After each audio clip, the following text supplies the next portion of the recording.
ဝိသုဒ္ဓိမက်နော်သင်ရတယ်ဆိုတော့အမတန်ဝမ်းသာစရာကောင်းပါတယ်နော်ဝိသုဒ္ဓိမက်ကမြတ်စွာဘုရားဟောကြားတဲ့တရားအားလုံးရဲ့လူရင်းအနှစ်ချုပ်နော်အနှစ်ချုပ်ဖြစ်ပါတယ်အဲ့တော့ဒုမြတ်စွာဘုရား45ဝါနော်တရားလိုက်ဟောတဲ့ဟာကိုအဲ့တော့ဆရာတော်ဘုရားကြီးများကနေပြီးတော့လူရင်းအနှစ်သာရထုတ်ရင်တဲ့သီလသမာဓိပညာပဲဖြစ်ပါတယ်ဆိုပြီးတော့အဲ့ဒီနိဗ္ဗာန်ရောက်ဖို့ကြည်စဉ်နော်ကြည်စဉ်အဲ့ဒီကြည်စဉ်ကိုအခုကဒီဝိသုဒ္ဓိမက်မှာအပြည့်စုံကိုဟောပြောနော်သူရေးသားပေးထားပါတယ်ကဲဆရာတို့ကဒီမှာပါရာလေးကိုပြောရင်းနဲ့နော်ဆရာတို့ကနည်းနည်းတိထိုက်တာဆရာပြောသွားလိမ့်မယ်ပြောသွားလိုက်ရင်ဒါတွေသိလိုက်ရတဲ့အတွက်ကိုယ့်အတွက်ကအမတန်အကျိုးကျေးဇူးကြီးပါတယ်နော်စကားဦးကနေဆရာတို့စပါမယ်နော်စကားဦးဆိုတော့ရှေ့ပိုင်းပေါ့လေနော်စာမျက်နှာ4မှာစာမျက်နှာ3မှာပေးထားတယ်စကားဦး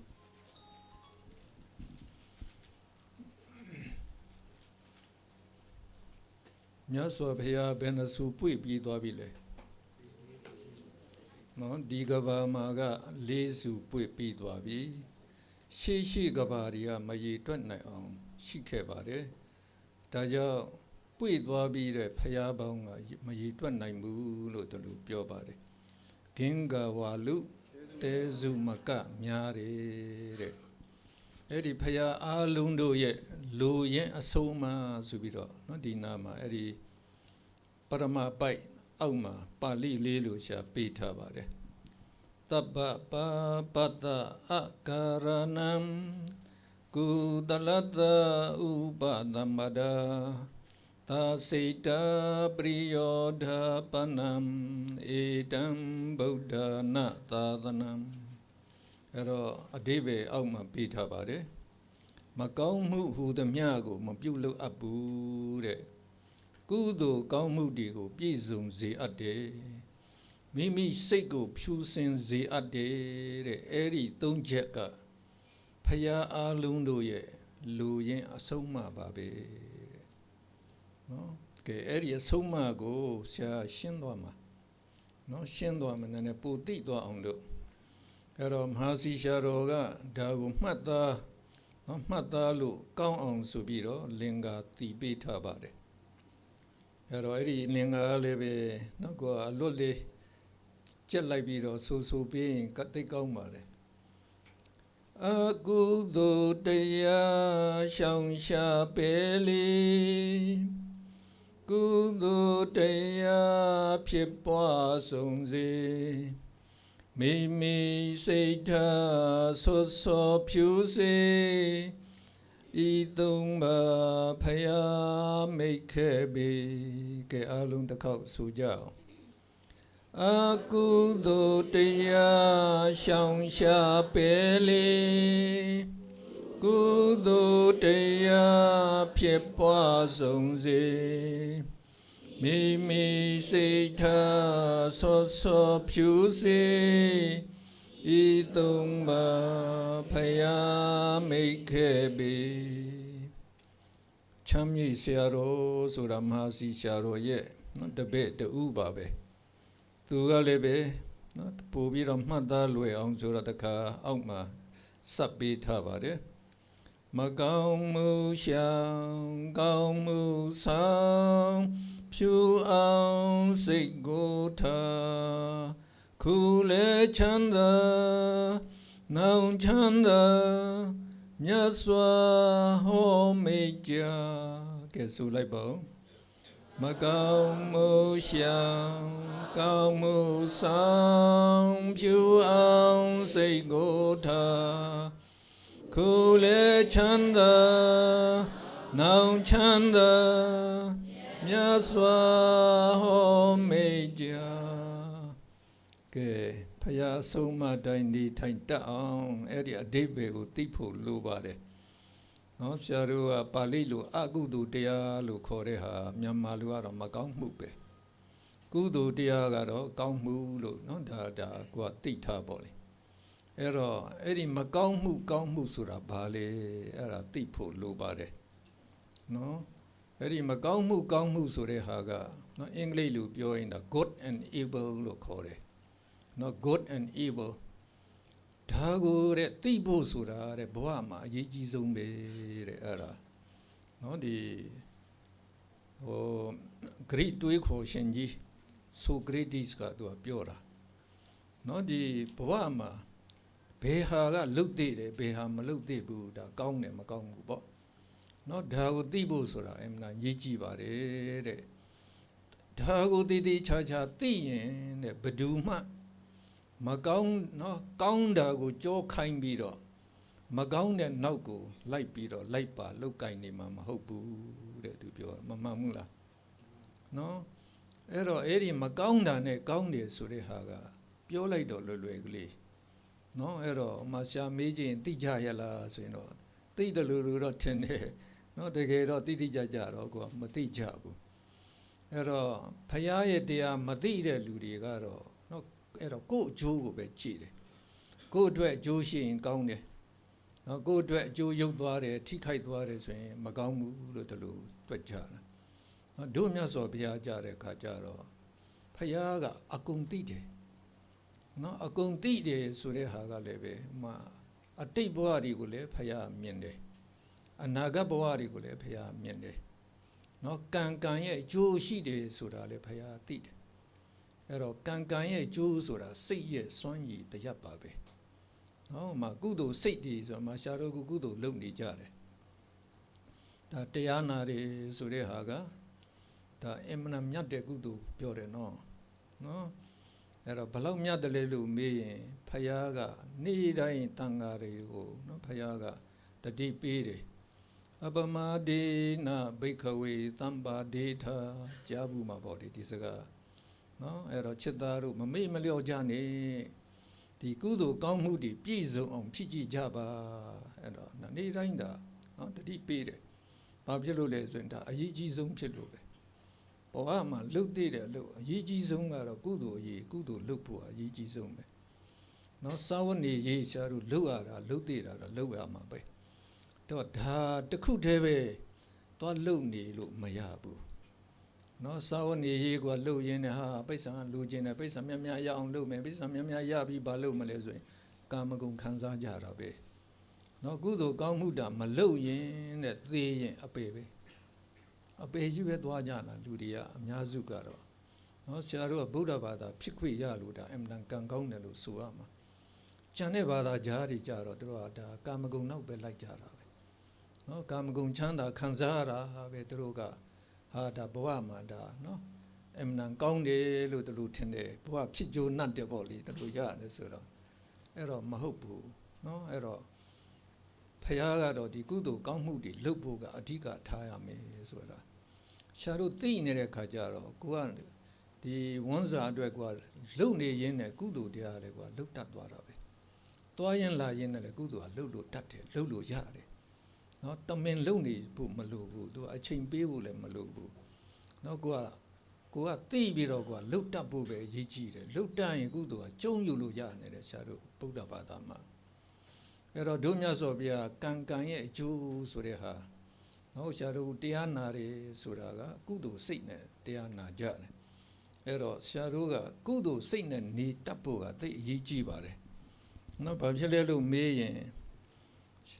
ရှားတို့ကနော်ဒီရှားတို့ရဲ့စိတ်မှာ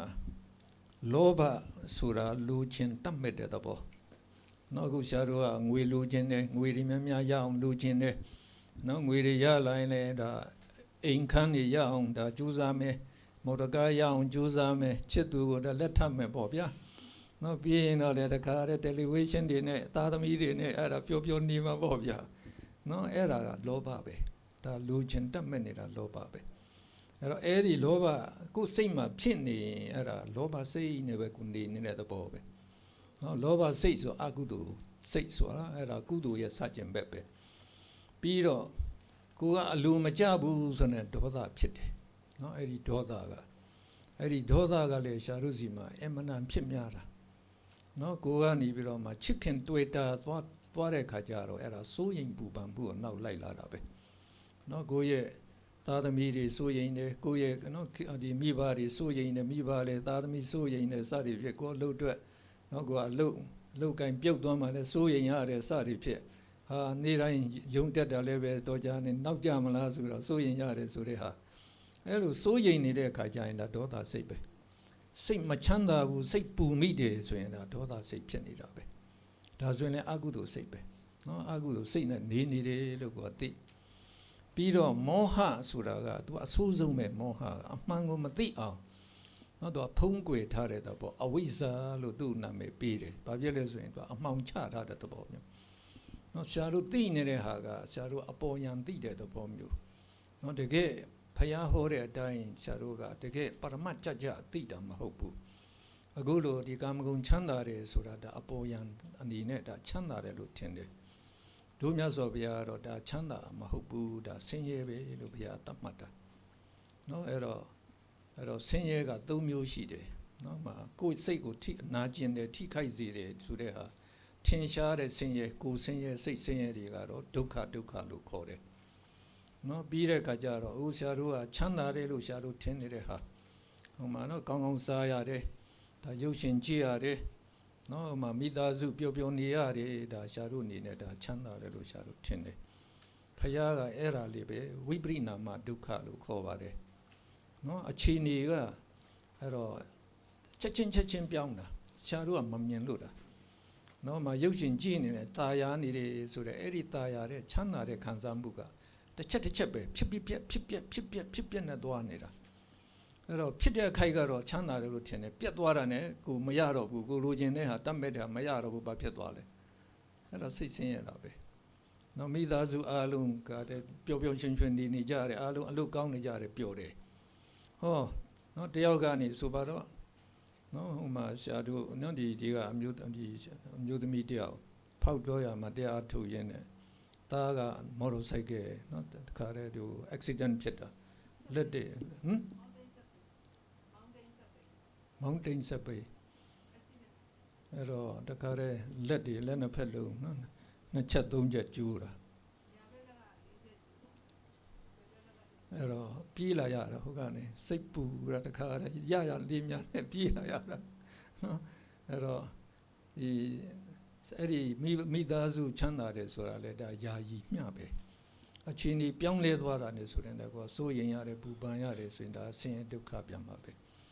ပြီးတော့ဆရာတို့ကအိုနာသေးဘေးကတော့ဘယ်သူမှပြေးလို့မလွတ်ဘူးเนาะဒါတွေကဆင်းရဲပဲပြီးတော့သင်္ခါရဒုက္ခဆိုတဲ့ဟာကတော့ဘုရားကတော့ရှာတို့ခန္ဓာကိုယ်ကိုပရမတ်ယုတ်တည်နဲ့ဖွဲ့စည်းထားတယ်စိတ်ဆိုတာကလည်းပဲစိတ်နဲ့စေတသိက်တွေနဲ့ဖွဲ့စည်းထားတာအဲ့ဒီစိတ်စေတသိက်တွေကလည်းလက်တစ်ဖြစ်မှာဂတိသသိမ်းဖြစ်ပြက်နေတယ်ဒီလိုလက်တစ်ဖြစ်မှာဂတိသသိမ်းဖြစ်တော့ပြက်သွားတာနော်အဲ့တော့ဆရာတို့ကဒီစိတ်စေတသိက်တွေဒီရုပ်ကိုဒါငါလို့ဆရာတို့ကကိုယ်ကအမှန်ချစ်ကြတာဟုတ်ဗျအဲ့တော့ကိုကအဲ့ဒါခဏတိုင်းသေးနေတယ်ဆိုတဲ့ဟာကိုမသိလို့ဒါပြောနေတာနော်အဘိဓမ္မာရဆိုရင်ဆရာတို့ကစိတ်တလုံးဖြစ်ပြီးတာနဲ့ချုပ်သွားတဲ့အချိန်မှာနော်စေတသိက်တွေလည်းချုပ်တာပဲအဲ့ဒါယာယီသေးတာပဲတဲ့ဘုရားကခရိကမရဏလို့ခေါ်တယ်နော်ဆရာတို့ကမသိတဲ့အခါကျတော့ဟာဒါပြောနေတာပဲပြောနေနော်သေမှမသိတဲ့အခါကျတော့ကိုပြောနေတာပဲပေါ့လေအဲ့တော့ကြောက်စရာအကောင်းဆုံးကတော့သေတဲ့အခါကျရင်အပေသွားရတဲ့ဟာသိကြောက်စရာကောင်းတယ်ကုသိုလ်တရားကမေ့နေတယ်ဆိုရင်အဲ့ဒါသေရင်အပေပဲသွားမှာပဲတဲ့နော်ဘုရားပြောတဲ့အတိုင်းဆိုအမှန်ကြောက်စရာကောင်းတာဘုရားကမြေမှုန့်အနေငယ်လက်သေးပေါ်တင်ပြီးတော့ယဟန်တွေမေးတယ်จิตသားတို့တဲ့ငါလက်သေးပေါ်ကအဲ့ဒီမြေမှုန့်မှာပါတဲ့သဲပွေအရေအတွက်နဲ့ကဘာမြေကြီးတစ်ခုလုံးမှာရှိတဲ့သဲပွေအရေအတွက်ဘယ်ဟာများသလဲတဲ့ဟာရှင်များလက်သေးပေါ်မြေမှုန့်နည်းနည်းလေးပါနောက်ကဘာမြေကြီးမှာရှိတဲ့မြေမှုန့်ကအစာပေါင်းများစွာပူများတယ်အေးအဲ့ဒါจิตသားတို့မှတ်ထားတဲ့တရဝါတွေသေတဲ့အခါကြရင်တဲ့နော်လူတွေတင်မကောက်နတ်တွေသေရင်လည်းဒီတိုင်းပဲနော်အဲ့ဒါကောင်းရာသူဂတိဘုံမှာဖြစ်တဲ့တရဝါရည်တွက်ကငါလက်သေးပေါ်မြေမှုန့်အရည်တွက်လောက်ရှိရင်တဲ့နော်အဲ့ဒါသူဂတိဘုံဆိုတာချမ်းသာတဲ့ဘုံအဲ့ဒါလူဘုံနတ်ဘုံဗျမဘုံကိုဒါရှားတို့ကသူဂတိဘုံလို့ခေါ်တယ်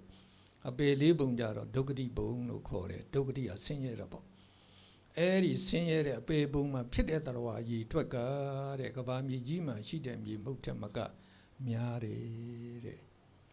နော်အဲ့တော့မြတ်စွာဘုရားတို့ကဒါအကုန်ကိုသိသိချာချာမြင်တာနော်သူတို့မှဒီဒိဗ္ဗစက္ခုအပိညာဆိုတဲ့ဟာကလေသူကသိသိချာချာမြင်လို့ဒါသူကပြောတာပဲ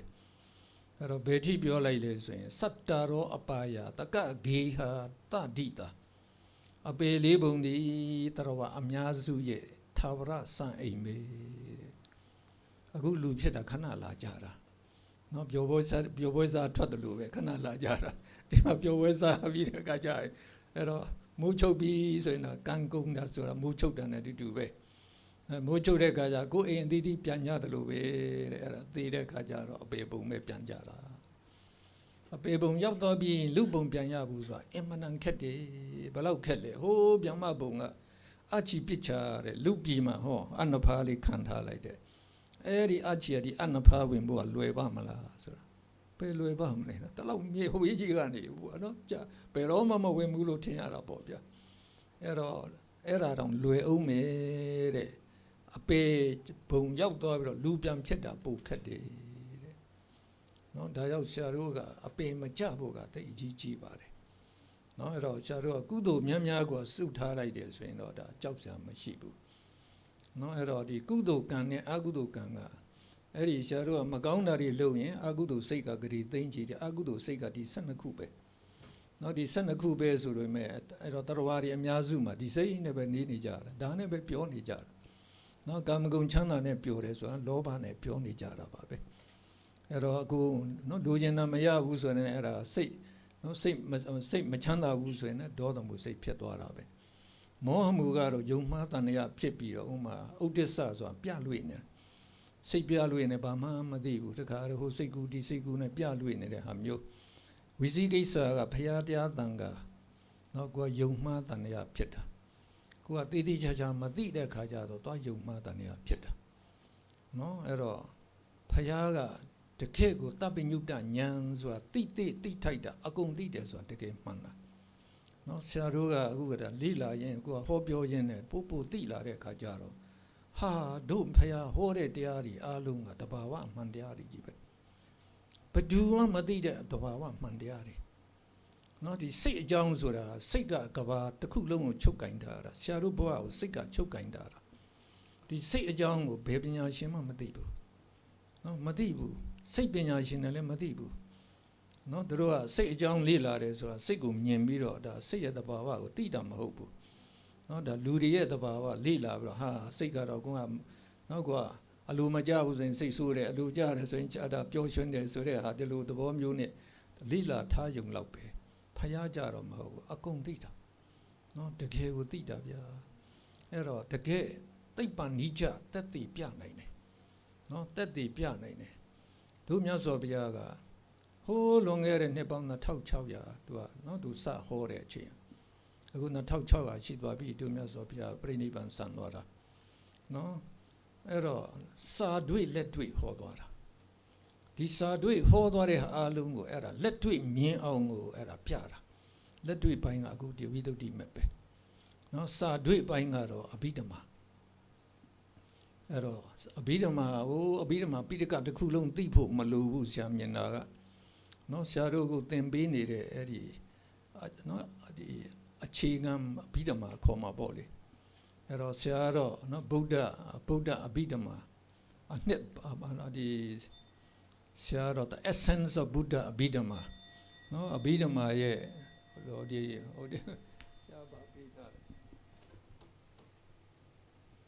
အနှစ်ချုပ်လို့ဆရာတို့လိုပေးထားလိုက်တာနော်ဗုဒ္ဓအဘိဓမ္မာအနှစ်ချုပ်ဆိုပြီးတော့အဲ့တော့နော်ဒီထဲမှာအဘိဓမ္မာတိထိုက်တဲ့အရာအလုံးဒီထဲမှာပါတယ်ဒါလေးသိလိုက်တာနဲ့ကိုဖရာတရားအလုံးကိုတခါတည်းအဲ့ဒါနဲ့ခြုံငုံပြီးတော့သိသွားတယ်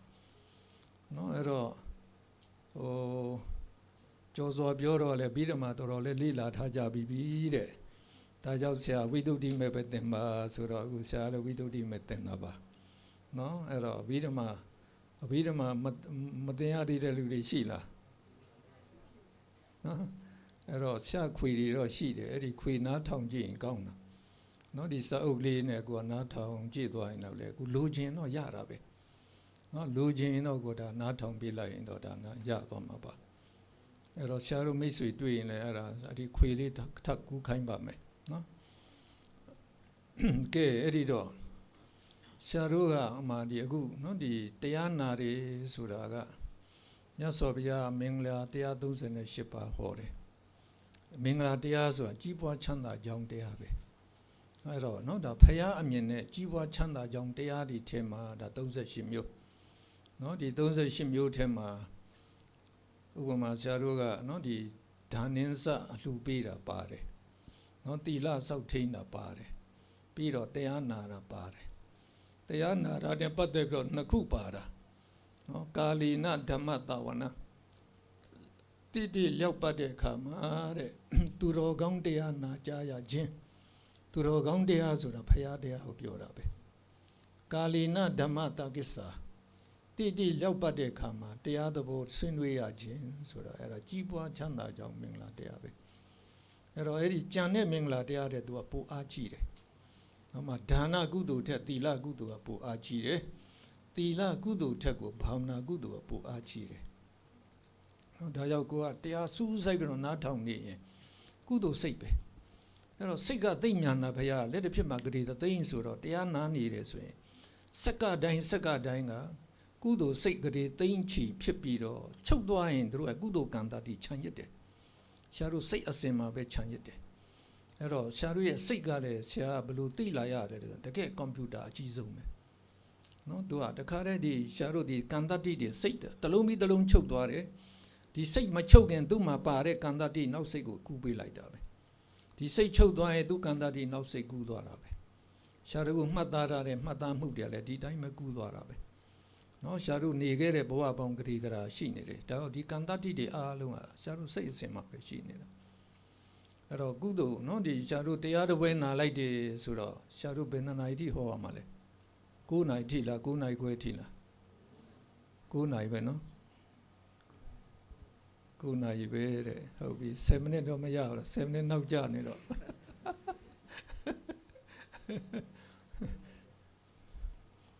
ရပါတယ်နော်ဒီရှားတို့အင်ဒိုနီးရှားမှာတရားဟောရတာသူတို့ကဘာသာပြန်ရတာအချိန်ကုန်တာ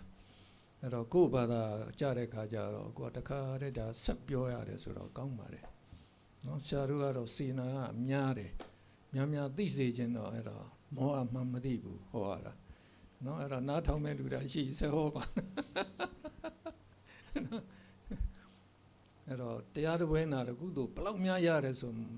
မကမှတ်နိုင်ဘူးလားနော်စက္ကတိုင်းကုသိုလ်ကံဂရေသိမ့်ပေါင်းများစွာရတယ်ကံတစ်ခုကချမ်းသာတဲ့ဘဝတစ်ခုပေးနိုင်တာနော်ကံဂရေသိမ့်ဆိုရင်အဲ့ဒါချမ်းသာတဲ့ဘဝပေါင်းဂရေသိမ့်ပဲနော်ဒါဟုတ်ဆရာပြောတယ်ကုသိုလ်ကံဂရေသိမ့်ရခြင်းဒီအမေရိကန်ဂရေကုသိုလ်အမေရိကန်ဒေါ်လာဂရေသိမ့်ရတာတဲ့အများကြီးပိုတာတာနော်ဒါကြောင့်သူတို့ပညာရှိတွေကသူတို့ဆောင်ပုဒ်လုပ်ပေးထားပါတယ်နာကိုတောင်းရှိတာဒုတက်ဟောလက်အသင်ချီတဲ့နာကိုတရားတပွဲနိုင်ကိုကဘာအပေမလားဘူးတဲ့နာကိုတောင်းရှိတရားတောင်းတယ်စီစဉ်ပေးတဲ့လူတွေဥမာကြော်စွာတို့ဆိုရင်သူကဝိုင်းစီစဉ်ပေးကြလို့အခုဖြစ်တာနော်အဲ့တော့သူတို့ကလည်းရှစ်ကဘာအပေမလားဘူးအဲ့တော့ကိုယ်တိုင်လည်းစီစဉ်တယ်ကိုယ်လည်းနားထောင်တယ်ဆိုရင်ကိုကဘာရှစ်ကဘာပေါင်းတယ်18ကဘာပေါ့ဗျနာကိုတောင်းရှိတာဒုတက်တဲ့ဟောကိုတငယ်ချင်းတွေအဖိုးတွေတချို့ကမလာနိုင်ဘူးနော်မလာနိုင်လို့အဲ့ဒါပြန်သွားလို့ဟာတရားနာတယ်ဘာများတရားဆရာဟောလိုက်တာလေဘာတွေနာခဲ့ရတာလေကိုကနည်းနည်းပြောပြလို့တာဒုခေါ်နိုင်တယ်ဆိုရင်တို့လည်းတကဘာအပေမလားဘူးတဲ့ဟောလေအသင်ချီတဲ့ဟောတဲ့လူကတော့ကဘာအသင်ချီအပေမလားဘူးတဲ့ဒါကြောင့်တရားသိအောင်လုပ်ပြီးတော့ကိုလည်းဟောနိုင်အောင်ပြန်လုပ်ပေါ့ဗျာနော်တယောက်တွေ့နှစ်ယောက်တွေ့ဟောပြီးနော်ဟောပေးလိုက်ရင်သိကောင်းတာခရိယန်တွေကအဲ့ဒီတိုင်းလုပ်တာနော်တို့ကလူတိုင်းသာသနာပြုရမယ်တို့ရဲ့အသားနော်ဆရာတို့ကကဘာမှာအကောင်းဆုံးဘာသာရထားတာဗုဒ္ဓဘာသာအခုကဗုဒ္ဓဘာသာအပြည့်စုံကဗမာပြည်ပဲကျန်တော့တယ်နော်ဗမာပြည်မှာတောင်မှအဲ့ဒီနော်ဒီတချို့ဟာတွေကပျောက်တဲ့လောက်ကိုဖြစ်နေတာ နော်ဖြစ်နေတဲ့ဟာအခုလဲဖောက်ရှာတော့ပေါ်လာလို့ရှာတော့နည်းနည်းဝန်တာတာကနော်ဒီတရားရှုနည်းအမှန်ကလည်းပဲပျောက်တဲ့လောက်ဖြစ်သွားတာနော်ပျောက်တဲ့လောက်ဖြစ်သွားတာဖယားဟောတဲ့အတိုင်းတိတိကျကျပြနိုင်တဲ့နော်ဒီနေရာဌာနဆိုရင်ကိုကအင်မတန်မရှိတဲ့လောက်ဖြစ်သွားတာအဲ့တော့ဖောက်ရှာတော့ဆရာသွားတွေ့တဲ့ခါကျတော့မှအာသိသွားနော်ဆရာတော်ပြတဲ့ဟာဘယ်သူမှမပြနိုင်တဲ့ဟာနော်ဖယားဟောတဲ့အတိုင်းအသေးစိတ်တခါတည်းဒီပရမယုတ်တရားနန္တရားတွေမြင်အောင်ဆိုတဲ့ဟာနော်အဲ့တော့ပရမတရားနန္တရားတွေမြင်ဖို့ဆိုတာတမာတိလိုတယ်ဖယားတမာတိရှိတဲ့စိတ်မှဒါမြင်နိုင်တာတမာတိဆိုတာလေဖယားလူကျင်တာဒါဒီဇန်တမာတိလူကျင်တယ်ဒီရူပဝါစရကုသိုလ်ဇန်တွေအဲ့ဒီဇန်တွေတောင်မှအခုကနော်ပြနိုင်တဲ့နော်ဆရာသမားဆိုမရှိတဲ့လောက်ပဲဆရာသိရတဲ့လောက်ကမရှိတဲ့လောက်ပဲမြန်မာပြည်လို့နော်ယူရီယာတို့တိရိလင်္ကာတို့ဆိုပူဆိုးတာနော်ပူဆိုးတာဆရာတို့မြန်မာပြည်ပဲနည်းနည်းပူပြီးတော့အစုံကြံတာနော်အခုဖောက်ဆရာတော့ပေါ်လာတဲ့ခါကျတော့အခုအများကြီးရပြန်ရကြတာနော်ဖောက်ဒီဒါကြောင့်ကိုကသိအောင်လုပ်ပြီးတော့ကိုကနည်းနည်းပြောပြနိုင်တယ်ဆိုရင်နော်အဲ့တော့ဖယားပြောတယ်လို့ပေါ့လေတချို့သောလူတွေမှာတဲ့လူတွေကတော့ကာမဂုဏ်နဲ့ပျော်ပါခြင်းကြတယ်ဒါပေမဲ့တချို့ကတော့ပါရမီပါလာတာပါလာတဲ့အခါကျရင်တော့ဒါနော်တရားအတန်ကြားတဲ့ကိုဝန်တာတယ်နားထောင်ခြင်းတယ်အဲ့တော့အဲ့တလူတွေရှိပါတယ်တဲ့ဟောပြလိုက်ဒါနော်အဲ့တော့သူတို့ကဒါတရားရသွားကိုအတွက်ကုသိုလ်အများကြီးရတာကုသိုလ်အများကြီးရတာကဲကောင်းပြီအဲ့တော့နော်ဆရာတို့ကအကုသိုလ်ကံဟိုမှာမြတ်စွာဘုရားကဟိုမှာခြင်ကြိုက်တယ်နော်ဆရာတို့ကတော့ခြင်ကြိုက်နာတယ်ဆိုတော့ဒေါသဖြစ်တာပဲဒေါသဖြစ်တယ်ဆိုရင်ဒေါသကတော့အဖြစ်စီးတတ်ဆုံးတရားတဲ့ဖယားကငါနာအောင်ကြိုက်တဲ့ကောင်ဒီကောင်မှတ်ကြော့ဆိုချတဲ့တာဟောဗျာအဲ့တော့ဘာလို့လဲဆိုသိပြီးပေါ့လေနော်အဲ့တော့ဖယားမရိုက်ပါနဲ့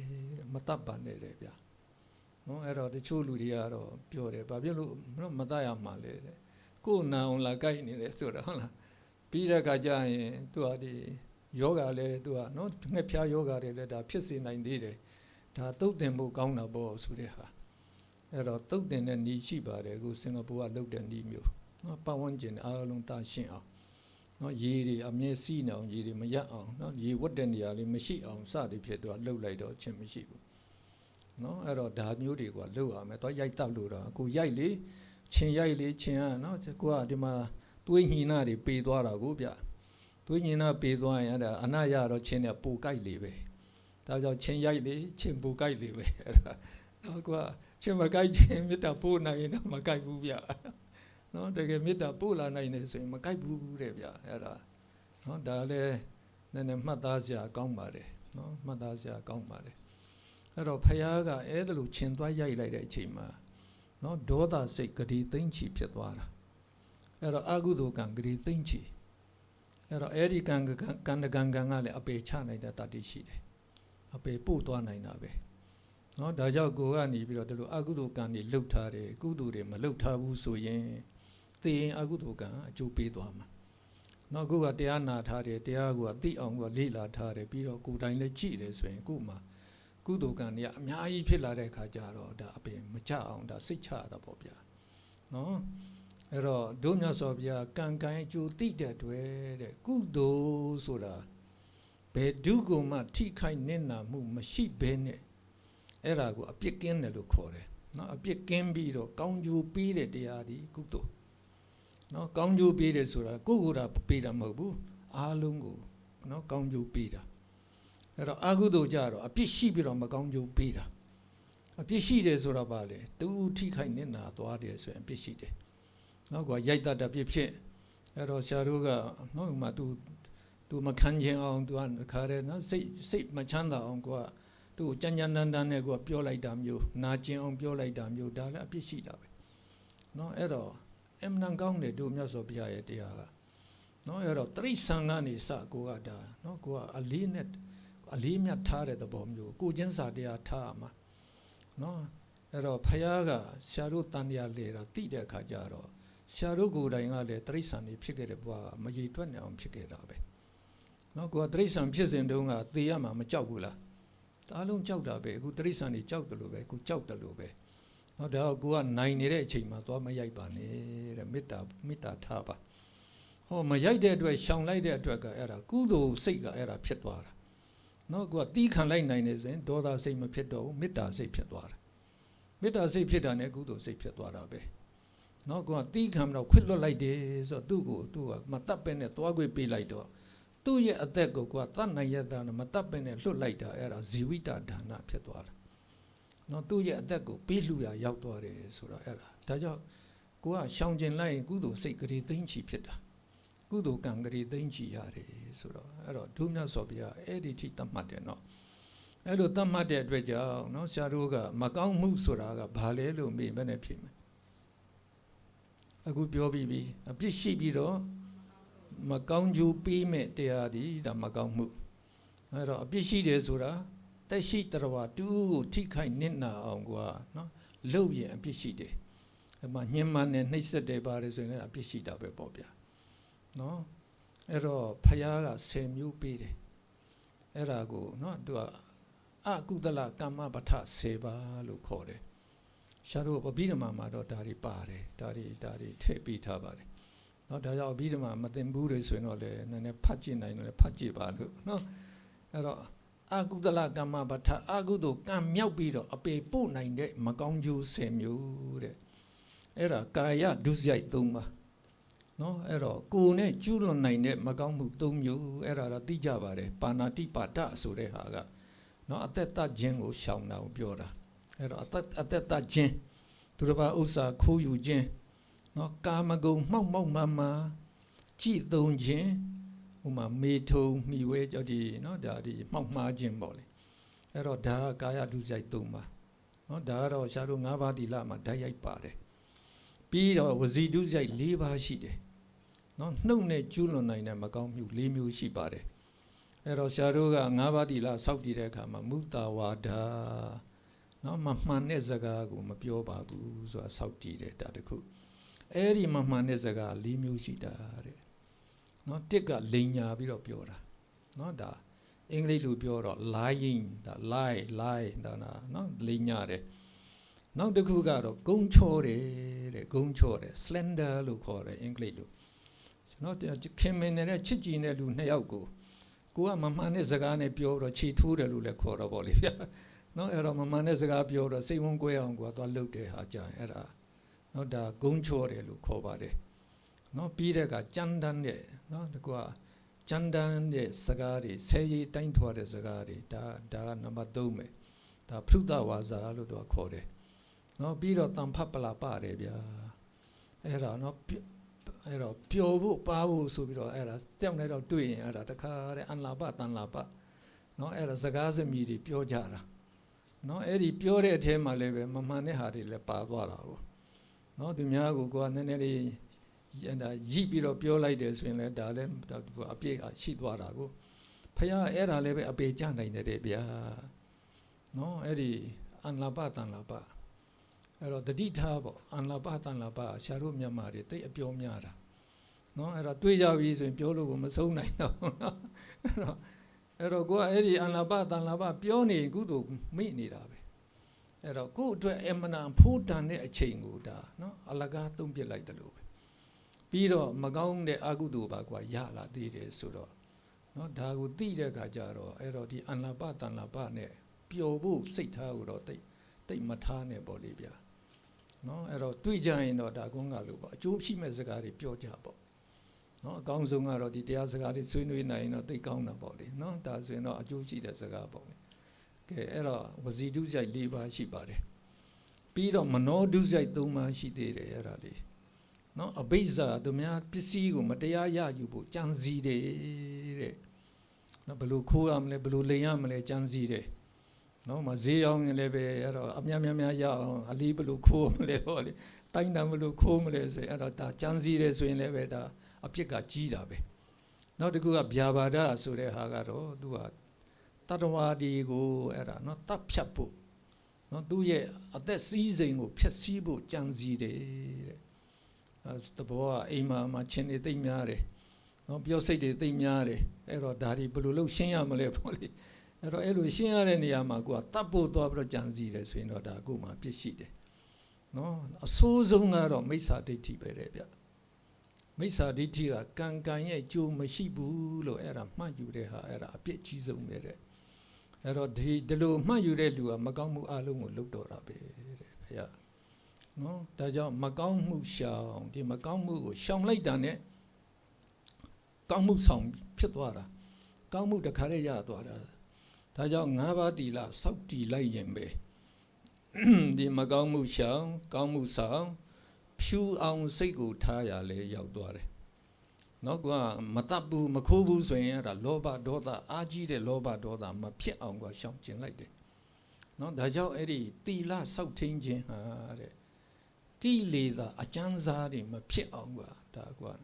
နော်သူကနှိပ်ကွက်ထားနိုင်တယ်ဆိုပြီးတော့သူတို့ပြီးတာနော်အဲ့တော့အမှန်ကောင်းတယ်နော်ဒီသီလတဘောနောက်တော့တွေ့ပါဦးမယ်နော်အမတန်အကျိုးကျေးဇူးကြီးတာအဲ့တော့အခုလည်းပဲနော်အခုဆိုရင်လည်းဒီမှာအလုပ်လုပ်နေကြတဲ့လူတွေကြတော့အခုကမနေ့ကြာရင်ဒါအလုပ်ရောက်ဖို့တခါတည်းပြေးလွှားပြီးတော့သွားနေရတယ်နော်ငုချုပ်ကနေမှပြန်လာကြတယ်ဆိုတော့ကငါးပါးသီလမလုံးဘူးလားနော်လုံနေကြတာများပါတယ်ဒီမှာအဲ့ဒါအသက်သတ်ဖို့လည်းမလိုဘူးလေဗျာခိုးဖို့လည်းမလိုဘူးလေဗျာနော်အဲ့တော့ကိုကလွယ်လွယ်လေးနဲ့စောက်တည်လို့ရတယ်ဒါပေမဲ့စောက်တည်မှလည်းကုသိုလ်ရတယ်နော်ကိုကမစောက်တည်ပဲနဲ့ငါမကောင်းတာငါမလုပ်ရင်မပြီးဘူးလားလို့တချို့ကတလို့ပြောတယ်ဗျအဲ့တော့နော်ဆရာတို့ကသိရတဲ့လောက်ကကုသိုလ်စိတ်ဖြစ်ဖို့ရည်ကြီးတယ်နော်ကုသိုလ်စိတ်မဖြစ်ရင်ကုသိုလ်မရဘူးနော်ဆိုပါတော့ဒုမြတ်စွာဘုရားနော်မနေ့တိုင်းသူကနော်ကမ္ဘာလောကကိုကြည့်တယ်နော်အာယုန်တက်ပြီးဆိုတဲ့နဲ့အားကြောင့်ကြည့်တာပဲကြည့်တယ်ဆိုတာဘု து ကိုဒီနေ့ငါကူညီပေးရမလဲဆိုတဲ့သဘောတနေ့သူကြည့်လိုက်တဲ့အခါကျတော့နော်စန္ဒာလီဆိုတဲ့အဖွားကြီးကိုမြင်တယ်ဒါရာဇဂိုမြို့လမ်းမလေကြီးမှာသူကအိုမြင်းမီဆိုအဲ့တော့နော်ဒုက္ခလေးနဲ့အဲ့တော့ထုံနေနဲ့ရှောက်သွားတယ်အဲ့တော့ဖယားကကူညီဖို့လိုတဲ့ခါကျဒီပုဂ္ဂိုလ်ပေါ်လာတာနော်ပေါ်လာရင်အဲ့တော့မြင်လိုက်တာနဲ့သူ့နဲ့ပတ်သက်ပြီးတော့ဘာဖြစ်လိမ့်မလဲဆိုတော့ဖယားဆက်သိတာပဲချက်ချင်းသိတာပဲဘာကုသိုလ်မှမလုပ်ထားဘူးတဲ့သိတော့မှနော်မကြခင်သိတော့မှသူက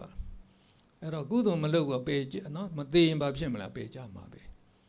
အဲ့တော့ဖယားကဆုံးကန်ကြွတဲ့ခါကျတော့အဲ့ဒီစန္ဒာလီနော်ဒီခုလမ်းလျှောက်လာတာနဲ့အဲ့ဒါမျက်နှာချင်းဆိုင်ဆုံအောင်ကိုကြွလာတာကြွလာပြီးရင်စန္ဒာလီရှိမှပဲဖယားရက်တယ်နော်ရက်တဲ့ခါကျတော့စန္ဒာလီကလည်းဖယားမနှောင်းလို့မသိဘူးနော်အဲ့တော့ဒုက္ခကလေးနဲ့ထားတော့ငေးပြီးတော့ကြည့်နေတာပဲအဲ့တော့အဲ့ဒီအထိဖယားနဲ့ရင်ဆိုင်တွေ့ပြီးကုသိုလ်ရပြီလားလို့မေးရင်မရဘူးနော်အဲ့ဒီတော့မှဖယားရဲ့နောက်မှာပါလာတဲ့အရှင်မမောက္ကလံကဖယားရဲ့စိတ်အကြံကိုသူကကြည့်လိုက်တော့သူသိတယ်နော်စေတောပရိယအဘိညာဉ်ဆိုတာသူကအကြံညာစိတ်အကြံကိုသိတယ်ဩဖယားကသူ့ကိုချီးမြှောက်ခြင်းလို့ရနေတယ်အဲ့တော့စန္ဒာလီကြည့်လိုက်တော့လည်းမကြခင်သိတော့မယ်ဆိုတာသိတယ်သိပြီးအပေကြမှလည်းသိတယ်အဲ့တော့ရှင်မမောက္ကလံကအဲ့ဒါသူ့စီလာပြီးတော့စန္ဒာလီဖယားကိုရှ िख ိုးလိုက်ဖယားကတိကိုချီးမြှောက်ခြင်းလို့ရနေတာသင်မကြဘူးသိပြီးအပေကြမှာဆိုတော့မှအဲ့တော့မှကြောက်ပြီးတော့အဲ့တော့ဖယားဆိုတော့အဲ့တော့မှသူကနော်ဖယားကိုအဲ့ဒါလက်ဥချီပြီးတော့ရှ िख ိုးလိုက်တာပေါ့ရှ िख ိုးလိုက်တာနဲ့ကုသိုလ်ကံဂတိသိမ့်ချီရသွားတာပဲဒီကုသိုလ်ကံအကျိုးပေးတော့မှသူတည်တဲ့ခါကျရင်တော့ဖယားကနော်လမ်းလေသားလေးဖေပြီးတော့ဆက်သွားတယ်အဲ့တော့စန္ဒာလီလည်းဆက်လျှောက်သွားတယ်အဲ့တော့မြို့ပြင်ရောက်ပြီဆိုတော့နွားမတကောင်ကသူ့ကလေးငယ်ကိုသူကလာပြီးတော့ရံပြုတ်မဲ့ထင်ပြီးတော့အဲ့ဒါခွေလိုက်တာခါတဲ့လွေ့သွားပြီးတဲ့ခါကျတော့သေတယ်နတ်ပြည်တော့ဖြစ်တာနော်အဲ့တော့သေခါနီးမှာတို့ကုသိုလ်ကောင်းမှုလုပ်လိုက်ရတယ်ဆိုရင်တော့နတ်ပြည်ရောက်သွားတာပဲအဲ့ဒီကုသိုလ်စိတ်ဖြစ်ဖို့အရေးကြီးတာနော်အဲ့တော့ဆရာရဲ့မိတ်ဆွေတချို့တွေကရှိတာအဲ့တော့သူတို့ကိုအဲ့ဒါနော်ဒီအနည်းဆုံးတော့၅ပါးသီလစောက်စမ်းပါလို့ပြောရင်မစောက်ချင်ကြဘူးဘာမှမကောင်းတာမလုပ်ရင်မပြီးဘူးလားတဲ့အဲ့တော့မကောင်းတာမလုပ်ဘဲနဲ့မပြီးဘူးလို့ဟိုမှာနွားတွေကျွဲတွေကြည့်ပါလို့မကောင်းတာဘာမှမလုပ်ပါဘူးလို့တတ်လွတ်တောင်စားတာဘယ်လောက်ကောင်းလဲဗျအဲ့တော့နွားတွေကျွဲတွေသိဘယ်ရောက်ကြလဲအပေပဲနွားကျွဲပဲဖြစ်တယ်ကုသိုလ်စိတ်မှမဖြစ်ပဲသူတို့ကနော်တနေ့လုံးနေတယ်ဆိုရင်စားဖို့ နော်အိပ်ဖို့မေထုံမှီဝဲဖို့ဒါပဲသူတို့စိတ်ကူးရကုသိုလ်စိတ်ဆိုဘာမှသူတို့မလွတ်တတ်ဘူးနော်ဒါကြောင့်အပေကနေမလွတ်ဘူးဆိုတဲ့အဲ့ဒါဘုရားသူတို့ပြောတာနော်ဒါကြောင့်ဆရာတို့ကကုသိုလ်ကလုပ်ရမယ်ကုသိုလ်စိတ်ဖြစ်အောင်ကလုပ်ရမှာနော်ငါအဲ့တော့ဒီ၅ပါးဒီလားစောက်တည်တာနဲ့ပတ်သက်ပြီးတော့ဗောလေဒါနည်းနည်းမှတ်သားစရာပို့ပြောလိုက်တာဒါအရေးကြီးလို့ပါဒါတွေကိုဒါလေးလေးနက်နက်လေးလှုပ်လိုက်ရင်ကိုယ့်အတွက်အမှန်တန်ကြိုးကြီးလို့ပါနော်ဟိုမှာဖခင်ကသူကကောသလတိုင်းမှာဒီရဇာကြီးကြွတယ်ဝေလူဒဝရရွာရောက်တော့ရွာလူကြီးတွေကဖခင်ကိုလာပြီးတော့နော်လျှောက်ထားကြတယ်ရှင်မေကတပည့်တော်တို့လည်းလှုပ်တယ်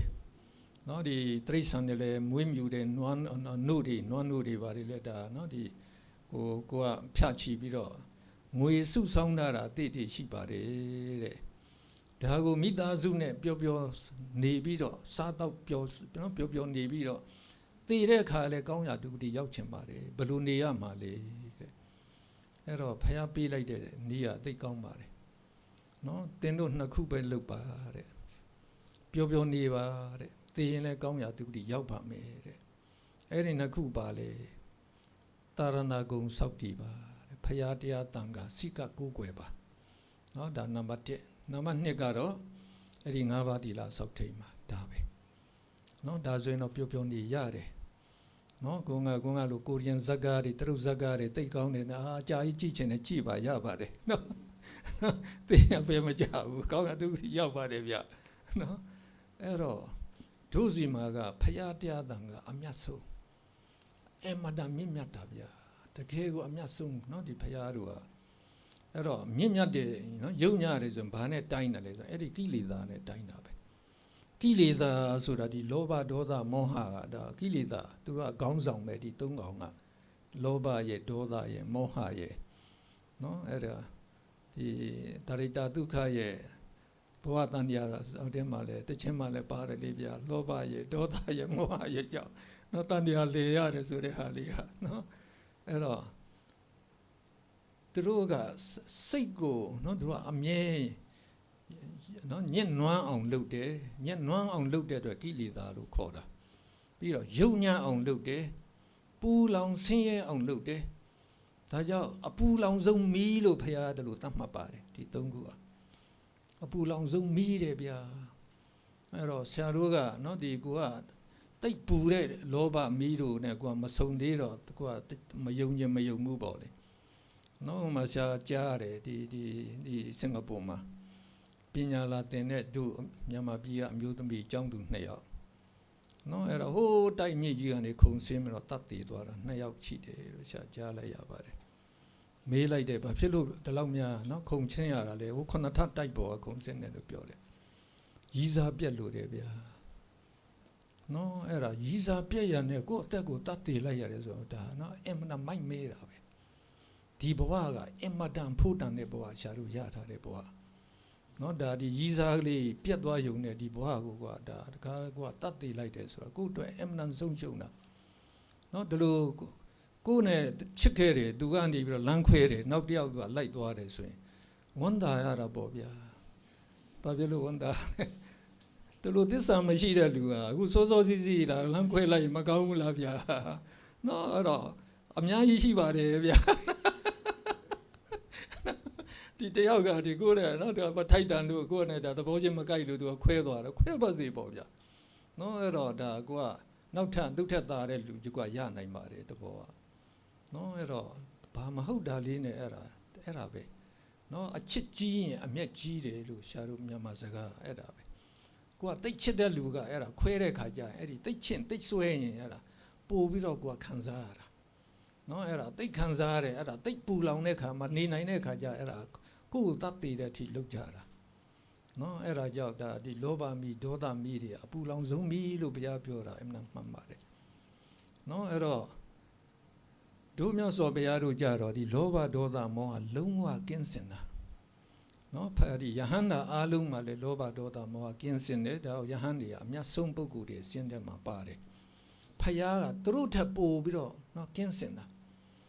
အဲ့တော့အဲ့ဒါလိုကင်းစင်ဖို့ကြတဲ့အခါကျတော့လေသီလသမာဓိပညာကြတော့လေဖယားအထွတ်ထိပ်ပဲဘဒုမှသူတိုင်းတာလို့မရဘူးနော်ဒါကြောင့်တို့မြတ်စွာဘုရားက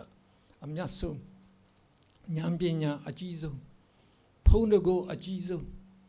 နော်ဘယ်သူမှမရှင်းနိုင်ဘူးဒီကဘာလုံးမှာ30ပုံလုံးမှာဘယ်နှပ်ပြမှာမှဘုရားမရှင်းနိုင်ဘူး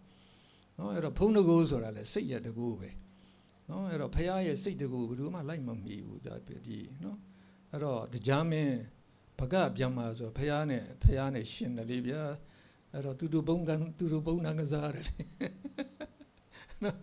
ဘဂပြမှာကြီးကအဲ့တော့ဘုရားနဲ့သူအန်တုလိုက်တဲ့အခါကျတော့ဘုရားပြောတယ်ကဲပြမှာကြီးမင်းအဲ့ဒါနော်ငါမသိအောင်မှအဲ့ဒါမင်းကိုမင်းဖြောက်စမ်းဆိုတော့အဲ့သူဘလို့ပဲဖြောက်မင်းဒီမှာကွာဆိုတော့သူကဖြောက်လို့မရကဲငါကိုဖြောက်မယ်ကွာမင်းချာကြည့်စားတော့ဘုရားဖြောက်တော့သူရှာလို့မတွေ့တော့နော်အဲ့တော့ဘယ်သူမှသူ့ကိုမရှင်းနိုင်ဘူးဘုရားနော်ဒါအမြတ်ဆုံးဆိုတာအမှန်မှန်တယ်ဒီတရားကအဲ့ဒီလောဘဒေါသမောဟအကုန်ပယ်နိုင်တဲ့တရားဘုရားရဲ့တရားဒီလိုတရားဆိုတာကဘာမှာဘယ်မှာမှမရှိဘူးနော်ဒါဘုရားနဲ့စုံလို့ဒါဆရာတို့ကဒီတရားကိုသိရတာဗျာနော်ဒါကြောင့်အဲ့တော့တန်ဃာဆိုတာလည်းပဲအဲ့ဒါအရိယာတန်ဃာကိုဒါနော်ဒါပရမတ်တန်ဃာလို့ခေါ်တယ်ပြီးတော့မှဆရာတို့အခုနော်ဒီအရိယာမဖြစ်သေးတဲ့သမုဒိတန်ဃာလို့ခေါ်တာပေါ့ဗျာသူတို့လည်းပဲဒါအရိယာဖြစ်အောင်ကြိုးစားနေတဲ့အတွက်ကြောင့်အရိယာတန်ဃာအနွယ်ဝင်နေဆိုပြီးတော့ဒါတန်ဃာတော်ကလည်းဖယားအမှုပြုတ်တော်တန်ဃာတော်နော်ဒါတန်ဃာတွေကိုလှူရင်အဲ့ဒါဖယားအမှုပြုတ်တဲ့တန်ဃာလှူပါတယ်လို့နှလုံးသွင်းနိုင်ကုသိုလ်ပူရတယ်နော်အဲ့ဒါဖယားအမြတ်ဆုံးဖယားအမှုပြုတ်တဲ့တန်ဃာအပေါင်းစုဆိုတော့ပုံမြတ်သွားတဲ့သဘောဖြစ်သွားတော့ပေါ့ဗျာနော်အေးဒါကြောင့်ဒုဗုဒ္ဓဘာသာမှာဒီတာရဏဂုံကုသိုလ်အမှန်တန်ကြီးတာတာရဏဂုံလုံးရင်အပေကြဖို့မစိုးရင်ရတော့ဘူးတဲ့နော်အဲ့တော့လုံအောင်တာလှုပ်ပါအဲ့တော့လုံနေဆိုတဲ့ဟာလေမနဲ့တစ်ချက်နော်ဗုဒ္ဓန္တနာကိစ္ဆာမိလှုပ်ပြီးတော့မေ့နေတော့မကောင်းဘူးနော်အဲ့တော့ဆရာတို့ကဖြစ်စေချင်တာကိုကသွားရင်လာရင်နဲ့ဖယားကုံတော်မြင်နှလုံးသွင်းပါနော်မှာက MDR သိကောင်းတာပဲဗျာ MDR တက်ပြီးတော့ဆရာလည်းလိုက်ပြီးတော့စီးကြည့်ပါတယ် MDR နော်ဒီကအဲ့တော့ M နန်ကောင်းတယ်ဆိုတော့လည်းလိုက်စီးကြည့်တော့ဗောလေဗျာဘာတွေ့ရလဲဆိုတော့ MDR ပေါ်တက်တာနဲ့အဲ့ဒါ iPad iPhone ပုံနဲ့ပဲအဲ့ဒါနဲ့ကစားနေတော့တာပဲနော်လူတိုင်းနေပါလောက်ကိုအဲ့ဒါလုံနေကြတာပဲနော်အဲ့ဒါကိုယ့်အချိန်ကိုဖြုံးနေတာပဲနော်ဒီ iPad နဲ့ပြောနေတာလောဘနဲ့ပြောနေတာနော်အဲ့ဒါကိုယ့်အတွက်ဘာအကျိုးမှမရှိဘူးဒီလိုလောဘနဲ့ပျော်နေတဲ့ချိန်မှာသေသွားရင်အပေပဲတဘောကတော့နော်အဲ့ဒီချိန်မှာကိုအာရဟံဟောဘုရားအယုံကြီးကနှလုံးသွင်းနိုင်လိုက်အာရဟံတစ်ချိန်နှလုံးသွင်းကုသိုလ်ကံဂတိတသိမ့်ပြနော်ကိုတနေ့လုံးလုံးမှနော်ဒီဒေါ်လာ1000မရဘူးရဒါဒေါ်လာဂတိတသိမ့်ရတယ်ဗျတခါတည်းဒါအာရဟံတစ်ချက်ကလေးစုလိုက်နဲ့ရတယ်ဗျနော်ဒါရောက်ကိုကသွားနေရင်နိုင်ဝက်ဆိုရင်တော့ဟာနဲတဲ့ကုသိုလ်ကံလားကုသိုလ်နော်အာရဟံဆိုရင်အဲ့တော့ဆရာတို့ကအဲ့ဒါအလေးကြီးလုပ်တယ်လုပ်ရတယ်ဗျအလေးကြီးနော်မလုပ်ရင်အဲ့ဒါကိုကဟိုကာမဂုဏ်ကြောင်းမဲ့ရှောက်စဉ်းစားနေတယ်ဗျာပိဿံရဖို့ဘာလုပ်အောင်ဘာလုပ်ဒါပဲစိုက်စဉ်းစားနေတယ်ဆိုတော့လောဘနဲ့ပဲနေကြတာနော်ဒါဘုရားကုံတော်အမြဲနှလုံးသွင်းပေးပါပြီးတော့မေတ္တာပို့ပါနော်အဲ့တော့ဘုရားကုံတော်နှလုံးသွင်းတာအပြောင်းလဲလေးလှုပ်ခြင်းတွေဆိုရင်တော့အဲ့ဒါမေတ္တာလေးပို့လိုက်ပါနော်မေတ္တာပို့တာလည်းလွယ်ပါတယ်တရဝအားလုံးကျမ်းမာချမ်းသာကြပါစေတရဝအားလုံးကျမ်းမာချမ်းသာပါစေနော်မြင်နေတဲ့လူတွေအားလုံးကျမ်းမာချမ်းသာကြပါစေဒါဆိုရင်ကုသိုလ်ကံဂတိတသိမ့်ပဲနော်ကိုယ်လည်းချမ်းသာတယ်သူများလည်းချမ်းသာတယ်ဗျာတကယ်ကိုကနော်စိတ်တခါတဲ့စိတ်ပါလက်ပါနဲ့နော်ကိုကတကယ်သူတို့ကိုချမ်းသာစေတဲ့စိတ်ထားနဲ့ကိုကမေတ္တာပို့ရောက်တယ်တဲ့ဗျာမေတ္တာရောက်ရင်တို့ကမေတ္တာပြန်ပြီးတော့တုတ်ပြန်တယ်အားလုံးကိုခင်မင်ချစ်ကြည်ကြတယ်ဗျာနော်အဲ့တော့လှုပ်ဖို့ကင်ဘက်တွေလည်းကမေတ္တာပို့ဟောအားလုံးကဖြစ်အဆင်ပြေတယ်ကိုယ့်ရဲ့လှုပ်ရှင်ဆိုပူတောင်ပို့ဖို့ကောင်းတော့ပေါ့ဗျာနော်ပို့ပေးလိုက်တယ်ဆိုရင်တော့အဲ့ဒါကိုယ့်ပုံမှာသူကအမြဲကိုယ်စိတ်ဓာတ်ကြည်ညိုနေမှာကြည်ပြူးနေမှာဖြစ်ပါတယ်အဲ့တော့ဒါကုသိုလ်ကကျုံယူလို့ရတယ်ဆိုတာဇာတုဗုဒ္ဓဘာသာမှာနော်ဒီ၅ပါးသီလကုသိုလ်ကလည်းပါပါတယ်ဒီမှာနောက်တော့တွေ့မှာပါနော်ကဲအဲ့ဒီတော့ဇာတု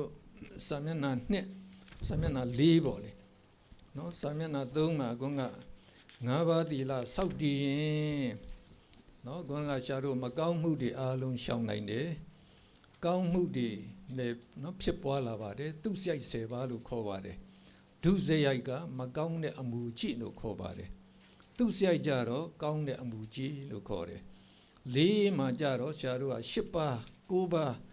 စတဲ့ဥပုသ္တိလစောက်ထိန်နိုင်ရင်တဲ့စိတ်ကိုဖိုးပြီးတော့ဖြူစင်နိုင်ပါတယ်တဲ့တီလကြည်စဉ်ဟာဒုစရိုက်လွန်ကျူးစေတတ်တဲ့အကျဉ်းစားကိလေသာများအဲ့ဒါကိုဝီတိတ်ကမကိလေသာလို့ခေါ်ပါတယ်အဲ့တော့ကိလေသာတွေက3စိအနေနဲ့ဆရာတို့စိတ်မှာတည်ပါတယ်နော်အဲ့တော့ဆရာတို့ကဖြစ်ခဲ့တဲ့ဘဝတွေမရည်တွက်နိုင်ဘူးအဲ့ဒီဖြစ်တဲ့ဘဝမှာကလေးကစိတ်ဖြစ်လာတာနဲ့အဲ့ဒီကိလေသာတွေကလိုက်ပါလာတာပဲမျိုးဓာတ်အနေနဲ့သူကလိုက်ပါလာတာအခုဆိုရင်လည်းပဲမျိုးဓာတ်အနေနဲ့သူရှိနေတာပဲနော်ဆရာတို့ကတရားအာရုံကြီးနေတော့လောဘဒေါသမောဟမဖြစ်ဘူးမဖြစ်အောင်တားနိုင်ရင်ကုသိုလ်စိတ်ဖြစ်တယ်ဒါဟုတ်ဆရာတို့ကုသိုလ်စိတ်နဲ့နေနေတာနော်ဟောကိုကနေပြီးတော့နော်ဒီပြန်တော့မယ်ဆိုတာနဲ့ကိုကဟာမိုးချုပ်နေပြီငါနော်အဲ့တော့အစဉ်ပြေပါမလားတော့စိုးရင်လိုက်တာနဲ့ဒေါသဖြစ်တာပဲအဲ့တော့ငါပြန်သွားရင်ဟိုဒါလေးငါဘာစားမယ်ဟိုမှာဘာချန်နာတယ်ရှိတယ်စားမယ်ဆိုတာကြလောဘစိတ်ဖြစ်တာပဲအဲ့တော့သူကတက်လာတာပဲအဲ့ဒါလို့တက်လာတဲ့လောဘကိုကြတော့ဒါနိုးကြားထကြွတဲ့ကိလေသာလို့ခေါ်ပါတယ်နော်အဲ့ဒီကိလေသာကနေပြီးတော့မှထပ်ပြီးတော့ကိုကသူ့ကိုမချုပ်ထိန်နိုင်ရင်သူကကြီးထွားလာတာကြီးထွားလာတဲ့အခါကျရင်ကိုကတတ်မဲ့ထိခိုးမဲ့ထိနော်မဒိန်ကြည့်မဲ့ထိစသည်ဖြစ်အဲ့ဒါဖြစ်သွားတယ်ဆိုအဲ့ဒါကဝီတိတ်ကမကိလေသာလို့ခေါ်တယ်ဒါကြောင့်ဒုမြတ်စွာဘုရားကနော်ဒီသီလစောင့်တည်ခိုင်းတာအဲ့ဒီအကျဉ်းစားကိလေသာမဖြစ်အောင်ဒါစောင့်ထိန်ခိုင်းတဲ့သဘောပါပဲအဲ့တော့မဖြစ်အောင်ကထိန်လိုက်တာနဲ့စိတ်ချမ်းသာသွားတယ်စိတ်အမှန်ချမ်းသာသွားပြီဘုရားကအဲ့တော့အချမ်းသာဆုံးနေထိုင်နေမှာအဲ့ဒါ9ပါးသီလနဲ့နေထိုင်နေရနော်ဒါအကောင်းဆုံးနည်းလို့ဒါဘုရားဟောတယ်ဗျနောက်တစ်ခါဒုတိယပိုက်မှာစိတ်မှနိုးကြထကြွနေတဲ့အလတ်စားကိလေသာကိုဘာလို့ခေါ်လဲပရိယုတ်ဌာနကိလေသာလို့ခေါ်တယ်အဲ့ဒီပရိယုတ်ဌာနကိလေသာတွေကင်းစင်မှုအတွက်ကြတော့တမာတိကြည်စဉ်ကိုဆက်လက်အထုတ်ရပါတယ်တဲ့တမာတိကြည်စဉ်ဆိုတာကတော့ဆရာတို့ကနော်လက်တွေ့အထုတ်တဲ့အခါကျရင်တမထဘာဝနာရှုရတယ်ဘုန်းကဆရာတို့ဖရာဂုံတော်နှလုံးသွင်းနေတာဒါတမထဘာဝနာပဲနော်ဒါကိုဆရာပြောတယ်ကိုကနေသွားထိုင်နေခြင်းနဲ့ဆိုရင်တော့ဟိုစဉ်းစားဒီစဉ်းစားရင်နိုးကြတဲ့ကိလေသာတွေနိုးကြနေတဲ့လောဘစေခိုင်းတဲ့အတိုင်းကိုစဉ်းစားနေတာပဲနော်အဲ့တော့နော်ငါဘယ်သွားရင်ကောင်းမလဲတကယ်ချင်းနဲ့တော့တွေ့ရင်ကောင်းမလားမောသွားလိုက်ရင်ကောင်းမလားစသည်ဖြစ်တာတွေစဒီနိုးကြတဲ့ထကြွတဲ့ကိလေသာတွေကိုစေခိုင်းနေတာပဲနော်အဲ့တော့ကိုကဖရာဂုံသွားအရင်ယူလိုက်တယ်မဖြစ်တော့ဘူးနော်ကိလေသာမဖြစ်တော့ဘူးကုသိုလ်စိတ်ဖြစ်သွားပြီနော်အဲ့ဒါကြောင့်ဒါကုန်းကဆရာတို့ပြောတာအဲ့ဒီဖရာဂုံအာယုံယူတာနဲ့နော်ဒီမေတ္တာပို့တာဒီနှစ်ခုကတော့အမြဲလေ့ကျင့်ဖို့ကြိုးစားကြပါအမတန်ကျိုးများတယ်ဗျာနော်အမတန်ကျိုးများတာဥမာဆရာတို့မြန်မာနိုင်ငံတောင်တန်းဆရာတော်ဘုရားကြီးဆိုတာနာမည်ကြီးဟိုချင်းတောင်ပေါ်မှာပေ9000မြည့်တဲ့တောင်ပေါ်မှာနေတာတိုးထဲမှာနေတာနော်အဲ့တော့ချင်းအိမ်တွေကရွာတွေကခက်ကြဲကြဲအဲ့တော့ညတကောင်မရှောင်ဘူးလာပြီးတော့ဆရာတော်ဟာရှာတော်ဘုရားတပည့်တော်မရဲ့ဇနီးကလေးမွေးမရလို့ငိုးနေပါတယ်ဘုရားကူညီပါဦးဘုရားဆိုရှာတော်ကြွတယ်ဗျာမိမပါဘဲနဲ့သွားတာတဲ့ဗျာနော်အဲ့တော့လာရောင်ကြေရောင်လေးနဲ့ပဲသွားတာပဲအဲ့တော့ရှာတော်အိမ်နော်ကျောင်းကနေထွက်တာနဲ့မေတ္တာပို့တော့တာပဲဒီလမ်းတစ်လျှောက်လုံးမှာရှိတဲ့တရားတွေချမ်းသာပါစေချမ်းသာပါစေဘေးနှစ်ဘက်မှာရှိတဲ့တရားချမ်းသာပါစေနောက်ကျောဘက်မှာရှိတဲ့တရားတွေချမ်းသာပါစေအထက်မှာရှိတဲ့တရားတွေချမ်းသာပါစေမေတ္တာပို့သွားတာပဲဘယ်တော့မှမတွေ့ရဘူးတဲ့နှစ်90ကျော်အဲ့ဒီချင်းတောင်မှနေတာဗျာ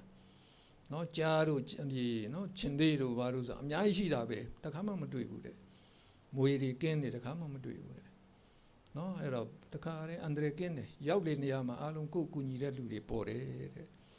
အဲ့တော့ကုသိုလ်အရေးကြီးတယ်နော်ဆရာတို့ကုသိုလ်ကံတွေများတယ်ဆိုရင်အဲ့ဒါကိုယ့်ရဲ့နော်ဘဝမှာကြီးပွားတိုးတက်မှုကလာတော့တာပဲအဲ့တော့ကုသိုလ်ကံကဒီဘဝကနေစအကျိုးပေးပါတယ်နော်အကျိုးပေးတဲ့အခါကျရင်ကုသိုလ်ကံတွေရှိနေရင်အဲ့ဒါသူ့လိုပဲအလုံးကအခုဘာပဲလို့အဆင်ပြေတယ်နော်အဲ့တော့မထင်မှတ်ပဲနဲ့တချို့ဝင်ငွေတွေဘာတွေသူကရလာတယ်စသည်ဖြစ်ပေါ့ဗျာကြီးပွားလာတဲ့လမ်းကြောင်းတွေပွေလာတယ် အဲ့တော့အောင်မြင်ရေးတော့ချက်ဆိုတာကံဉာဏ်ဝိရိယလို့ခေါ်တယ်ကံဉာဏ်ဝိရိယကံဆိုတဲ့ဟာကအဲ့ဒါကံဆိုတာအလုပ်ပဲနော်အဲ့ဒီအလုပ်မှာကိုယ့်အလုပ်ကိုလည်းကိုယ်ကြိုးစားလုပ်ရမယ်နော်ပို့ပြီးတော့ဒါဒီအဆင့်မြင့်တဲ့အလုပ်တွေကျွမ်းကျင်အောင်ကိုလေ့လာနိုင်နေဆိုရင်ကိုယ်ယာတုတက်သွားမှာပဲတက်သွားရင်အလုပ်ကပို့ကောင်းကောင်းရသွားမှာပဲနော်ဆရာဟောင်ကောင်ရောက်သွားတာနော်တို့မြန်မာဆရာဝန်တယောက်ရခိုင်အမျိုးသားတင်ထွန်းအောင်ဆိုရဗျာနော်သူကရခိုင်သားဆရာဝန်ဖြစ်ပြီးတဲ့အခါကျတော့စစ်တွေမှာသွားပြီးတော့သူကတာဝန်ကျတာအဲ့တော့ည8 နာရီကျော်မှအဲ့ဒီကမြို့နယ်နော်ဒီမြို့အုပ်ချုပ်ရေးအဖွဲ့ဥက္ကဋ္ဌကလာတာသူရဲ့လူနာလာကြည့်တော့ဗောလေအဲ့တော့အဲ့ဒီဆေးရုံမှာစီကံလှုပ်ထားတာည8 နာရီကျော်ရင်ပြင်ပလူနာမဝင်ရဆိုတာမနော်ဒီလိုလှုပ်ထားတော့သူကလည်းစီကံထိန်းတဲ့အနေနဲ့သူကလည်းဥက္ကဋ္ဌမှန်းလည်းမသိဘူးမသိတဲ့အခါကျတော့အဲ့တော့8 နာရီကျော်ရင်တော့ကျွန်တော်တို့ကဒီမှာနော်ဆေးဒီပြင်ပလူနာကြည့်ခွင့်မပေးပါဘူးဆိုတော့အဲ့လိုလှုပ်လိုက်တဲ့အခါကျတော့အဲ့တော့အဲ့ဒီလူကစိတ်ဆိုးတော့အဲ့ဒါတခါတည်းသူကထက်ကနေသူ့ကိုပို့ပလိုက်တာဟိုးအစွန်ဖျားနော်အဲ့တော့ဆေးရုံတကယ်အစွန်ဖျားကြတဲ့ဆေးရုံဆိုတော့ဘာဆေးမှမရှိတဲ့ဆေးရုံအဲ့ဒီမှာသူက3 နှစ်သွားနေရတာလှုပ်ရတာအဲ့တော့သူစိတ်ပြက်ပြီးတော့ဟောင်ကောင်ကိုထွက်သွားတာနော်ဟောင်ကောင်ထွက်သွားပြီးတော့အဲ့ဒါဟောင်ကောင်တရုတ်စကားရအောင်တင်တယ်ဗျာတင်ပြီးတဲ့အခါကျတော့မှအဲ့ဒါနော်ဒီ medical journal တွေကိုဖတ်ပြီးတော့စာမေးပွဲတွေသူကဝင်ဖြေလိုက်တာနောက်ဆုံးဥနောက် specialist ဖြစ်သွားတာနော်အမြင့်ဆုံးအဲ့တော့သူ့လိုဘယ်သူမှမတတ်တဲ့အခါကျသူ့ကိုယာတုပေးတာအမြင့်ဆုံးယာတုကိုပေးတာဟောင်းနော်ဒီဆေးရုံကနေပြီးတော့အဲ့တော့ကိုကကျူးစားရတယ်ဆိုတာကံမော့ဗျာနော်ကံအလုတ်ကကိုကကျူးစားလုပ်နေတယ်ဆိုရင်တော့ဒီလိုကသူကတက်သွားတာပေါ့ဗျာနော်နောက်တစ်ခုကအဲ့ဒါအောင်မြင်ဖို့ဆိုတာကုသိုလ်ကံကလည်းပဲကိုကထောက်ပရတယ်ကုသိုလ်ကံမထောက်ပရင်ဘာပဲလုပ်မအောင်မြင်ဘူးเนาะတို့မြန်မာစကားပုံတွေရှိပါတယ်ကံမခိုင်တန်တိုင်းအိမ်ဆောက်ကံမှောက်ရင်ကျိုးတယ်ကံမကဲညံကြွေတိုင်းမွဲတယ်ဆိုတဲ့ဟာဒါတွေကမှန်တယ်ဒါကကုသိုလ်ကောင်းမှုတွေအမြဲလုပ်နေရတာเนาะလုပ်နေတယ်ဆိုရင်ဒီဘဝမှာလည်းကြီးပွားတယ်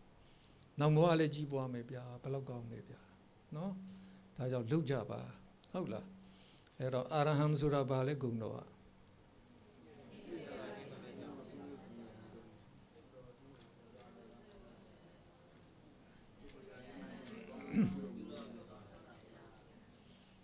ကောင်းပါတယ်နော်မှတ်ထားလိုက်ရတော့ဒီ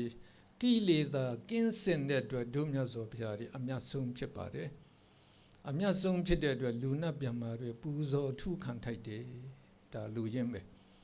နော်ဒါကြောင့်အမြတ်ဆုံးဖြစ်တော့ပူဇော်ထုခံထိုက်တယ်ဒါလေးအာယုံနှလုံးသွင်းပြီးတော့အာရဟံနှလုံးသွင်းပေါ့ဗျာနော်ဒါဆိုရင်ကုသိုလ်ကံတွေကဂရိသိမ့်ချီရတာပဲကဲအဲ့တော့အဲ့ဒါဆရာတို့ဘာဝနာကတော့ကိုကနှလုံးသွင်းနေတဲ့အချိန်ကာလပတ်လုံးအဲ့ဒီလောဘဒေါသမောဟစိတ်မှကိုမဖြစ်ဘူးအဲ့တော့စိတ်ဖြူစင်နေချမ်းသာတာစိတ်ကအမှန်ချမ်းသာတာနော်ဆရာတို့ကစိတ်ညက်နေတယ်စိတ်ရှုပ်နေတယ်ဆိုရင်မပူလောင်ဘူးလားနော်ဒါရောက်ရှာကုသိုလ်စိတ်နဲ့နေတတ်တယ်ဆိုရင်အမှန်ချမ်းသာတယ်အမှန်ချမ်းသာတဲ့နေထိုင်နေပဲနော်ကဲနောက်တစ်ပိုက်လေးကြည့်အောင်တမာတိကြည့်စဉ်ဟာတဲ့စိတ်မှာထကြွနေတဲ့အလတ်စာကိလေသာတွေကို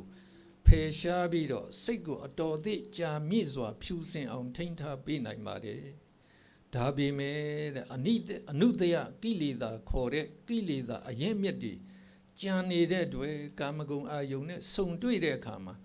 စိတ်မှာကိလေသာတွေပြန်ပြီးတော့ထကြွလာပါတယ်တဲ့အဲ့တော့ရှားကအဲ့ဒီကိလေသာပယ်တတ်တာကိုနော်တစ်ပင်ခုတ်တာနဲ့ဆရာဥပမာပေးတယ်အဲ့တော့တစ်ပင်အကြီးသပင်ဆရာတို့ကခုတ်ခြင်းတယ်ဆိုရင်နော်တခါတည်းပြန်ပြီးတော့ဘယ်တော့မှဒီအပင်မပေါက်အောင်ခုတ်ခြင်းတယ်ဆိုရင်ဘာလုပ်ရမလဲအမြင့်တခါတည်းတူးရောလားအမြင့်တခါတည်းတူးရင်ကိုယ့်ဘောဒီအပင်အကြိုက်ကိုပါသေသွားမှာပေါ့နော်အဲ့တော့ဘာလုပ်ရမလဲဆိုအကိုင်းနေရင်ခုတ်ရတယ်နော်အကိုင်းခုတ်ပြီးတော့မှအဲ့ဒါပင်စီကိုလှဲရမှာနော်ပင်စီလှဲပြီးတော့မှအမြင့်တွေကိုတူးထုတ်ပြီးတော့မိရှုပြည့်ရမှာပေါ့ဗျာဒါတော့မှအပင်ဘယ်တော့မှမပေါက်တော့နော်အဲ့ဒီအတိုင်းပဲရှာတို့ဒီကိလေသာတွေအကုန်ပယ်တတ်နိုင်ရင်နော်အဲ့ဒါနံပါတ်1တီလကြည်စင်နဲ့အကျဉ်းစားကိလေသာတွေပယ်နိုင်အောင်လုပ်ပါအဲ့ဒါ အကိုင်းအခက်တွေကိုခုတ်တာနဲ့တူတူပဲအဲ့တော့ကိုကနော်ခုတ်ပစ်ထားပြီမဲ့ဟောကိုကနော်ဒီတိုင်းထားရင်ပြန်ပြီးတော့မပေါက်ဘူးလားပြန်ပေါက်လာပြန်လာပါပဲနော်ဒါကြောင့်ကိုကလည်းအဲ့ဒါကိုကနော်အမြဲတီလာကစင်အောင်ကိုလှုပ်ထားရင်ပြန်မပေါက်ဘူးပေါ့လေပြီးတဲ့ခါကျရင်ခုနကနော်ဆရာတို့ကဘာဝနာလေးပွားနေတဲ့ခါကျရင်အဲ့ဒါကအကိုင်းခက်နော်ဒီအပင်ကိုလှဲတာနဲ့တူသွားပါတယ်အဲ့တော့ဆရာတို့ကဇံရသွားရင်ပို့ပြီးတော့ကြာကိလေသာမဖြစ်အောင်ထိန်းနိုင်တယ်နော်ဒါကြောင့်ဆရာတို့ကဇံရသွားတဲ့ခါကျတော့ထူးခြားတာကနော်အဲ့ဒီကိလေသာတွေမဖြစ်တာလည်းတကြောင်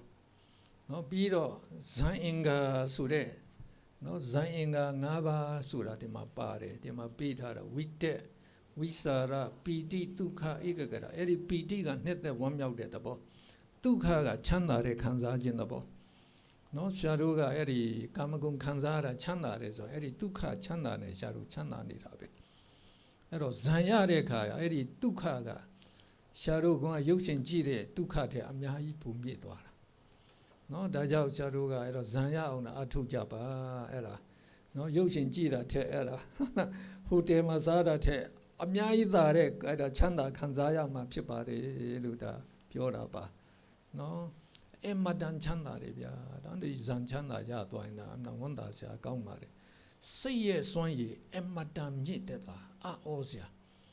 နော်အောစရာဇံရသွားရင်အမတန်ထူးကြပါတယ်ကဲနောက်တော့ထပ်ပြောတာပေါ့လေနော်ဒါကြောင့်ဇံရအောင်လည်းကြိုးစားပါနော်ပြီးတဲ့ခါကျရင်နောက်တစ်ပိုက်ကကုန်းကပြောတဲ့အတိုင်းအဲ့ဒီအနုတ္တကိလေသာပယ်နိုင်ဘာလို့အောင်မလဲအနုတ္တကိလေသာများကိုသုတ်တယ်ဖယ်ရှင်းရန်အတွက်မူဆိုပြီးတော့အဲ့တော့အဲ့ဒီနောက်တစ်ပိုက်ပေါ့ဗျာစိတ်အစင်းမှာဘဝဆက်တိုင်းကိန်းဝပလိုက်ပါနေကြတဲ့အနုတ္တကိလေသာများကိုသုတ်တင်ဖယ်ရှင်းဖို့အတွက်ပညာကြည်စဉ်ဖြစ်တဲ့ဝိပဿနာရှုပွားခြင်းပြုလုပ်ရပါတယ်ဝိပဿနာဉာဏ်ဆယ်စစ်နော်ဖြစ်ပြီးတာနဲ့တပြိုင်နက်မဲ့ဉာဏ်တခါတည်းဖြစ်ပါတယ်နော်မဲ့ဉာဏ်ဆိုတာ message ဖြစ်တာပဲဒီ message ဖြစ်ရင် message နဲ့ရှင်တဲ့ဉာဏ်ကိုကျတော့မဲ့ဉာဏ်လို့ခေါ်လိုက်တာမဲ့ဉာဏ်၄ပါးရှိပါတယ်နော် message ၄ပါးပေါ့လေအဲ့ဒီ message ၄ပါးကကိလေသာအမြင့်ပြတ်ပယ်တာနော်အဲ့ဒီ message ၄ပါးဖြစ်ပြီးအဲ့ဒီ message နဲ့ရှင်တဲ့ဉာဏ်တွေကကိလေသာတွေအမြင့်ပြတ်ပယ်လိုက်တော့ဘယ်တော့မှမဖြစ်တော့နော်ဘယ်တော့မှမဖြစ်တော့အဲ့တော့ဒီသောတာပတ္တိမက်ပထမမက်တစ်ခုရတယ်ဆိုရင်အဲ့ဒီမက်ကဒီ